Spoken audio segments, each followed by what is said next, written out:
bokota balobi bakota kaka soki matière ekoti biso pe moyen toboya eza te pe ekozala te. Bokota la famille awa somo na yaga bitumba tumba. La famille makamboye somo, makamboye kilikili, makamboye moto. Yagabi bandeko na ngai. Kandenge na lobaka, soki kaka yagabi alobi, soki kaka yagabi asali einda kanango kama be. Makambo nyonso yagabi asalaka bandeko na nga ekendaka nango sango kaka ya mabe. O yagabi alobaki, o yagabi asalaki, o emataki, o ekitaki. Bandeko na nga ba audio esi ebimi. Ba audio esi ebimi moya peto bombango lisusu ezate. Comme ba audio esi ebimi bandeko na nga totika na biso kaka makambo ekende ka ndenge ezokenda. Ka ndenge ezokende biso nyonso tolanda yango ka bongo parce que ba audio déjà eza nango na poisa. Ba audio eza nango sur le marché o eza somo. Mamae 2024 Gavker to yelibino solution. Pour na ba problème ya trompe, fibrome, myome, kyste, règle abondante. Gavker to zalina solution. Yo oyo okota ménopause atana 65 ans na Gavker oko simba mwana. Ebongo oyo etali fertilité masculine. Ba papa to bossani binoté, faiblesse sexuelle, éjaculation précoce, insuffisance des spermes, topé agrandissement de pénis. Posa ya mwasi ekimayo Kimobali etelemaka bien te awa yoka yango etelemi ebongo oyo etali loposo vergeture babengi nduta bouton tache acné Gavker ba produit ya solo teint uniforme na 5 jours ya pamba oteli talendenge bimi kitoko na feti tozali na gamme complet ya kopakola ya injection ya comprimé na ya suppositoire. Ozali na problème ya hémorroïde interne topé externe papa mama kaka na 2 jours ya pamba omoni changement total. Pour la maladie ya tension, diabète, AVC, topé, obésité, lobiko ezali perte de poids sans okota salle de sport. Kisi ya injection pe comprimé na Gavker bikalibela. Olingi okima suki pe mandefu ya pembe benga biso na lombango po awa tozali na solution moko durable. Ba produit na biso nyonso ezali 100% naturel pe esalemi na ba plante na ba industrie ya Angleterre pe Allemagne. Benga biso na numéro oyo plus 44 74 05 65 35 48. Gavker solution ya santé na yo.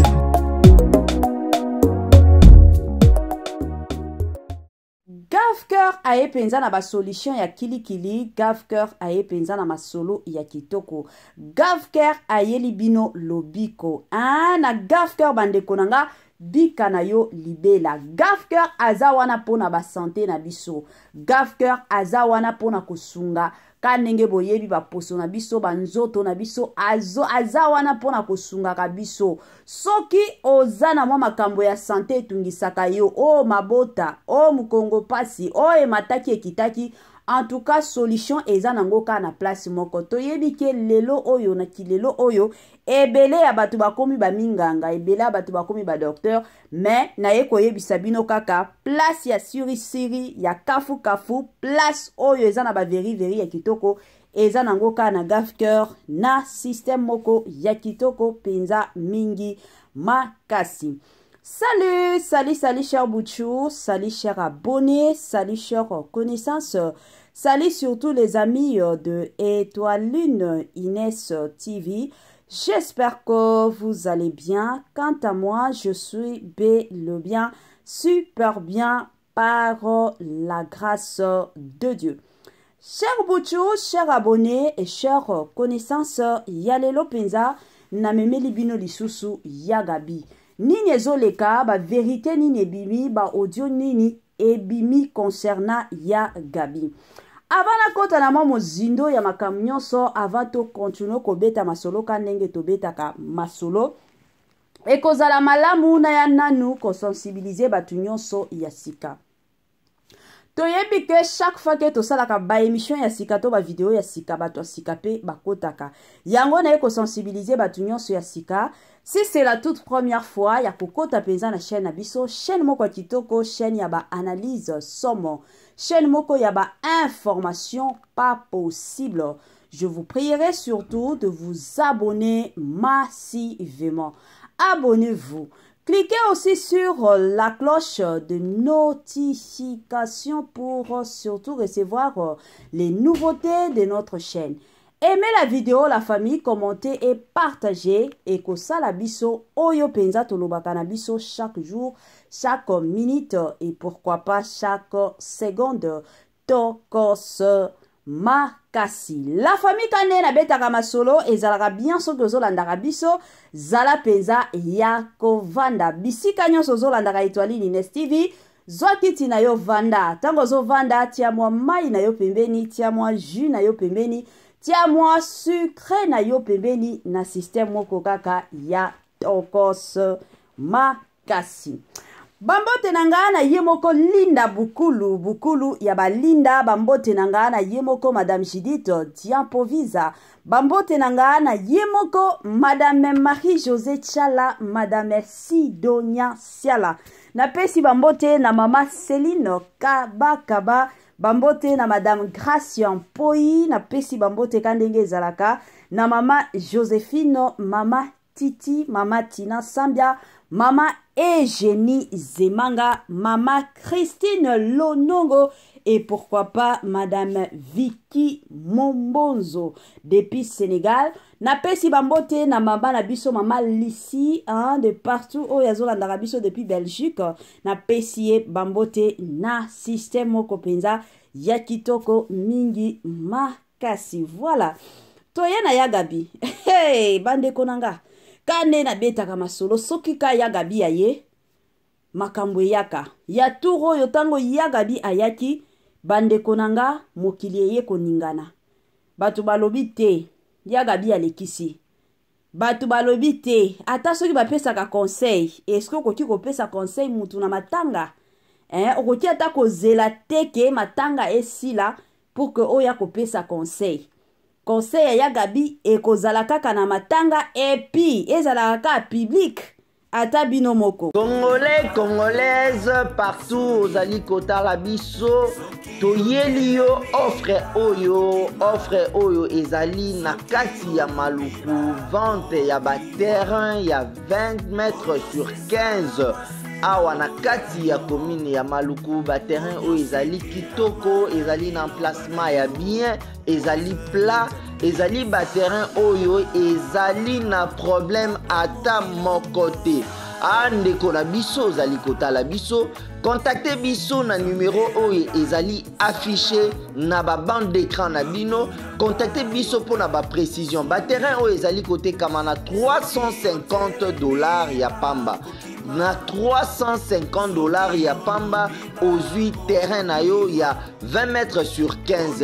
Et puis il y a aussi possibilité ya kosomba terrain à crédit soki ozo somba à partir il y a 5 terrains. Donc à partir il y a 5 terrains mata ozali na possibilité ya kofuta ndambu. Voilà opportunité yango na porte yanda kuna yo. Contactez ba numéro na biso o ezali affiché pour na beaucoup plus de détails. La famille ba mapango kosomba yango yo. Bande konanga mosusu esalaka soni. Esalaka soni ya makasi komona soki papa akufi bakomi kotuna bana to mwasi siko mobile na yo atikela bana na yo nini. Omona mwasi azokoka ko répondre te. Toba otuna bana papa na bino atikaki nini testament papa na bino eza wapi bana bakomi ko répondre que non papa na biso atika eloko te. Mais soki totali parcours ya papa azaki mutu lata chaque jour papa bandola mukana tongo azokendaka musala papa bando mona ye aomelaka masanga. Mais côté ya koloba te ke non natongisa ta mwa ndambu nasombela bana nanga ta mwa mabele azalaki na ta wana te. Yango bandeko nanga ebele ya bapapa baloba bandako nyonso eza nango ka cher. Moye to somba bandako ba $5,000, $10,000, $15,000, toza na mbongo te. Mais ya tour oyo $350 ya pamba. $350 ya pamba bandeko nanga, sombela bana na yo lupango, sombela bana na yo place ya kovanda. Ata soki lelo ozate, l'essentiel, avenir ya bana na yo eza nango assure na système moko ya bien. Voilà la famille. Tozonga na makambo ya Gabi. Nazotiela bino mwa audio. Toyoka nanu audio wana. Tolandango biso nyonso na bukebi nyonso. Toyoka nini ya Gabi azoloba. Et après audio wana, Mama Etoiline Ines TV aozonga pona kosala analyse. Tango Mama Etoiline Ines TV azosala analyse, bino pe na kote na bino bosala ba analyse na bino na ba commentaire et kosala malamu mingi. Voilà. La famille Toyo Kananu audio et on se retrouve juste après. Ba bengi nga pe mingi ya Gabi ozo de l'autre côté. Vraiment. Internet ezo yinda kuna babi moyinda bota te ceci cela. Ya Gabi ozo de l'autre côté boy. Donc ma moyindo to ça pas mettre pas. Ye on dirait que okutanga. Ya que okutanga ina za pa mangwau. To évoluer na mama moyindo. Tant to beta ma solo to vanda to za ba tournage to beta ma solo ba vie na biso mama moyindo abota bana 5. OK. Abota bana 5 mais malheureusement za osimba bango te. OK. Oui, mama moyindo za pe na mwana moko batika ki pe na ndeko na ye. Oui. Mais mwana ngope avant mwana moyindo akufa, mwana ngopa akufa. Oh yes. Vraiment mawa. Grande fille. Mwana ngopa akufa ki c'est sûr ba sera pe to za na Angola. To saka na Angola on dirait. Mwana batikila ka pe na ndeko na ye akufaka. Donc apparemment mama moyindo asimbi mwana te. Donc mwana ezaki ke mwana ye o bavanda bazalaki na ye o mobali yo. Ye nde mtatikalaka, ye nde mtazalaka, ye mtatikalaka, ye nde mtaevoluaka. Mais to éviter pourquoi et ça les que bana nyonso basila eboye to éviter ozomona ezali kambo passe. Oui. Et ali kambo passe bazoba ke moyindo abota te na vite moyindo abota te attention abota kite mais soki kako ebokoli mwana wana azamwana eke ozwa ke na basage ou bien ndeko no akufa tikela ke mwana wana azamwana yo mto bokoli ye azamwana yo mais wana akufi mwana moyindo po ba azaka mwana to ngata saleka cotisation. Oui. Vous comprenez mais mwana akufi aza enfant biologique propre na libumu ya mama moyindo ake maternité aboti vraiment azamwana na ye tito ta ba théâtre na mwana za muke vraiment mwana za muke akufi na 31 ans. OK mawa ozomona donc mama moyindo bana na ye basili na oyo ba confiaki ye na ndeko na ye akenda atikela ye moko azwa mwana wana abokola ye pe akufaki na ye. Donc bon on sorti bazana basili na bango. Vous comprenez donc conseil nga na royesa ka moyindo pona minute oyo eza pasi moyindo so susu mwana bimisa soki nzamba intervenir te. Donc conseil nga na opesa ye avant dans l'église moko. Oui très capital avant dans l'église moko. Ozomona atika ayawa yango nde esalaka ke oza na stabilité te. Sata koko ya pemba moko sakani na yo parce que wana position te. Oui. En tout cas bolimbisi et soyo te tozaka obligé au peso conseil. Donc vanda le sika moko parce que ngada ebaki o mutali loba na surtout ki na mwe susu akena kimbangiste na surtout ki na mwe susu akeso ki wapi yango na susu. Donc stabilité ezate ozomona ba église belé mabe olongwa okia mabe vande sika moko so vanda ke sika mo peut-être se concentrer na mwana oyebi ke bana bakendaka yo o se concentrer na mwana atikala ki moko wana peut-être distraction ninga ezalate nzamba zwaka nzambe ndia zwaka nzambe ndia pesa ka maladi ou bien bala moko ka mwana il paraît mwana ngo pa belaka abelaka bien asala abelaka moi ndeto yokaki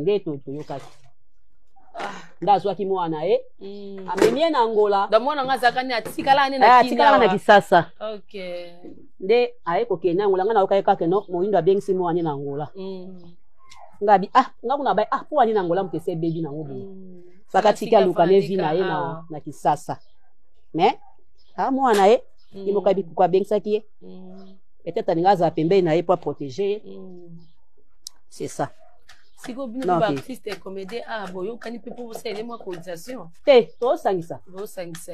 Et c'est évolué déjà. Poto ba fungwe le motema. Mutaocha na sia 50 ate. Azate oui oui. Pendant ça va 50 likolo. 50 likolo. Vous comprenez? Déjà tozo tia déjà. Biso soto tche. Donc le moi mbonga muke na omona ka moi 30. O 10 ni nezate. Na poto pe. Poto ezaka ba 100, ba 50, ba 100, ba 50. Donc bazo tia ba ochele mbo ba ochele voilà de retour la famille Kandenge Boyebi ebele ya batu. Je suis sûre et certaine que tu kolanda audio ton message ya Yagabi Yagabi a relaté biso histoire ndenge ye na mama Moyindo bayaki kokutana.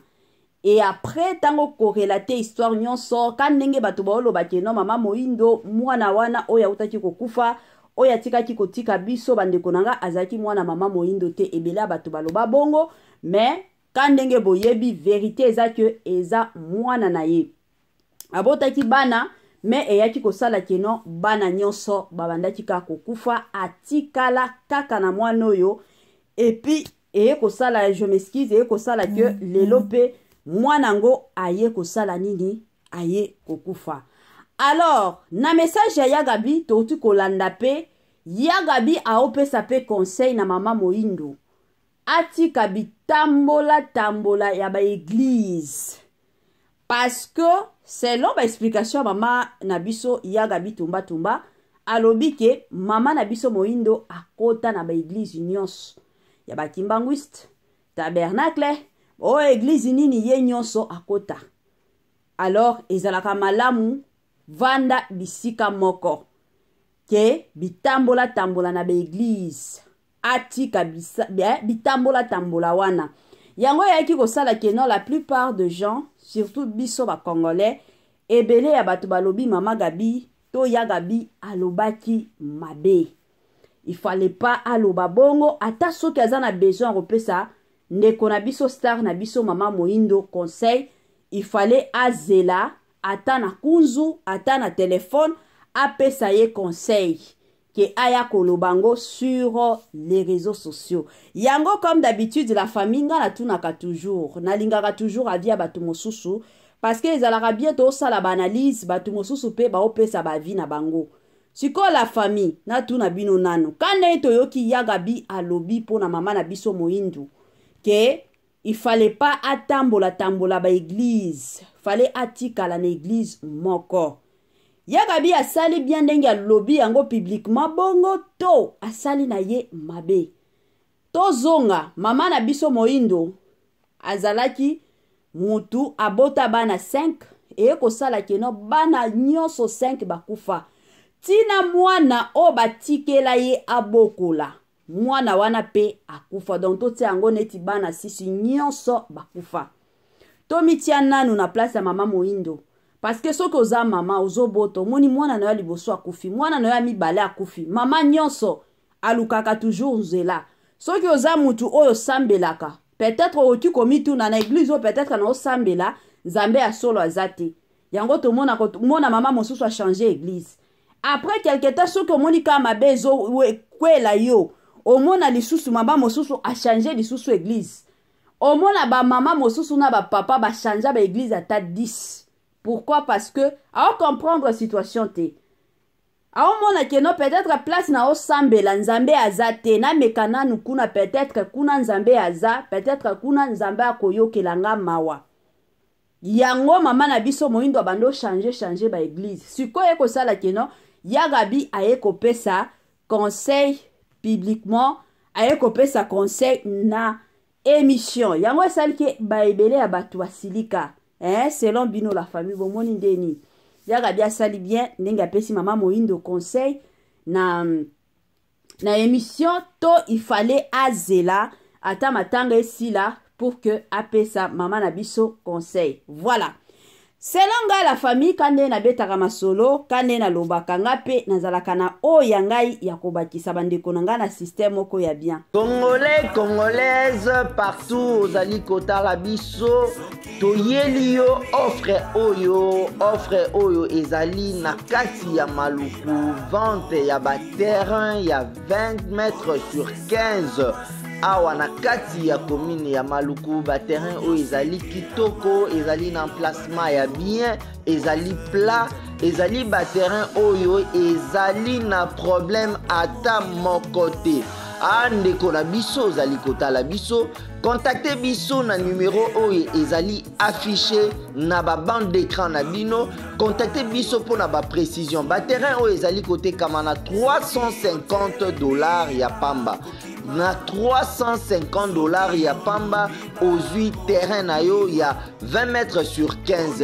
Et puis il y a aussi possibilité ya kosomba terrain à crédit soki ozo somba à partir il y a 5 terrains. Donc à partir il y a 5 terrains mata ozali na possibilité il y a kofuta ndambu. Voilà opportunité yango yo na porte yanda kuna yo. Contactez ba numéro na biso o ezali affiché pour na beaucoup plus de détails.